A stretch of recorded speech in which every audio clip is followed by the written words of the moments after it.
ஓம் சாந்தி. 16/4/2024 காலை முரளி.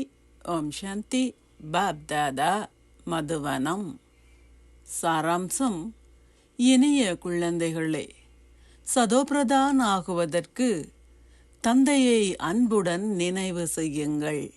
தெய்வீக பிரபுவான சிவபாபா உங்களை தெய்வீக உலகின் அதிபதிகள் ஆக்குவதற்காக வந்துள்ளார். கேள்வி: எந்த ஒரு விடயத்தை கிரகிப்பதனால் குழந்தைகளாகிய நீங்கள் புகழ் அடைய தகுதியானவர் ஆகுகின்றீர்கள்? பதில்: நீங்கள் மிக மிக பணிவானவர் ஆகும் பொழுதாகும். எதனையிட்டும் நீங்கள் கர்வம் கொண்டிருக்க கூடாது.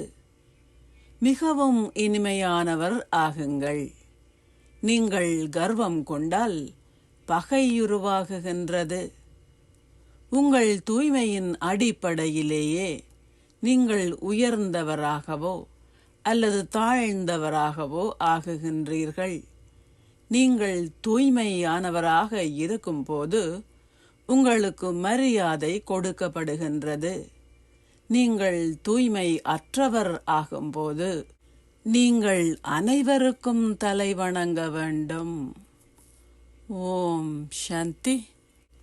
தாரணைக்கான சாராம்சம்: 1. சேவை செய்வதற்கான வழிமுறையை பயின்று மிகவும் புத்திசாலிகளாகவும் அற்புதமானவர்களாகவும் ஆகுங்கள். இந்த ஞானத்தை கிரகித்து மற்றவர்களையும் அதை கிரகிக்க தூண்டுங்கள். கல்வியின் மூலம் உங்கள் சொந்த பாக்கியத்தை உருவாக்குங்கள். 2. எதையிட்டும் சிறிதளவு அகங்காரத்தையும் காட்டாதீர்கள்.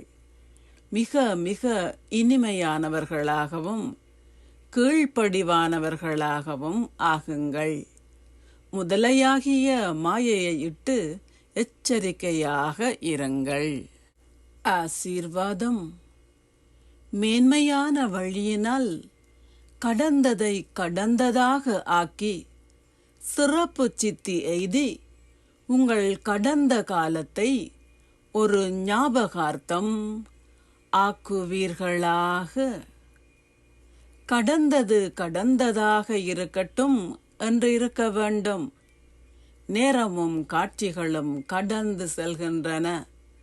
ஆனால் ஒவ்வொரு எண்ணத்திலும் ஒவ்வொரு கணத்திலும் சிறப்பு சித்தி அடைந்து கடந்து செல்லுங்கள்.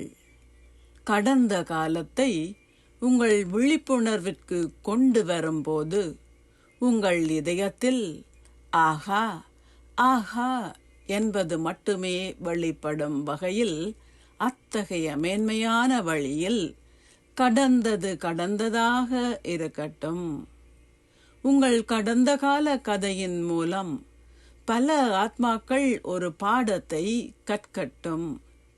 கடந்தது ஒரு ஞாபகார்த்தமாக இருப்பதால் மக்கள் உங்கள் புகழை, அதாவது கீர்த்தனையை தொடர்ந்தும் பாடுவார்கள். ஸ்லோகம்: உங்கள் சொந்த நன்மைக்காக மேன்மையான திட்டம் ஒன்றை வகுக்கும் போது உலகம் சகாஷை பெறும். ஓம் சாந்தி. நன்றிகள் பாபா.